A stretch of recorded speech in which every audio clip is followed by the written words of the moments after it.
పాకిస్తాన్ రాజధాని ఇస్లామాబాద్లో బాంబు దాడి జరిగింది. కోర్టు ప్రాంగణం వద్ద జరిగిన దాడిలో 12 మంది మరణించగా మరో 27 మంది గాయపడ్డారు. ఇస్లామాబాద్లోని G11 ప్రాంతంలోని కోర్టు కాంప్లెక్స్ ప్రవేశం ద్వారం వద్ద ఆత్మాహుతి సభ్యుడు తనను తాను పేల్చుకున్నాడు.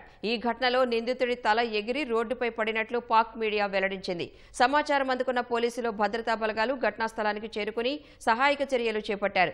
గాయపడిన వారిని ఆసుపత్రికి తరలించి చికిత్స అందిస్తున్నారు. ఘటనా స్థలాన్ని పరిశీలించిన పాక్ హోంమంత్రి మోసిన్ నఖ్వీ కోర్టు ప్రవేశ ద్వారం వెలుపల ఉన్న పోలీస్ వాహనం వద్ద నిందితుడు తనను తాను పేల్చుకున్నట్లు వెల్లడించారు. సూసైడ్ బాంబర్ తొలుత కోర్టులోకి ప్రవేశించేందుకు ప్రయత్నించాడని తెలిపారు.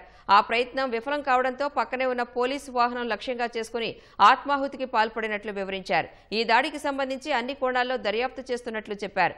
ఆ దాడికి పాల్పడిన వారిని శిక్షిస్తామని నఖ్వీ ప్రతిజ్ఞ చేశారు.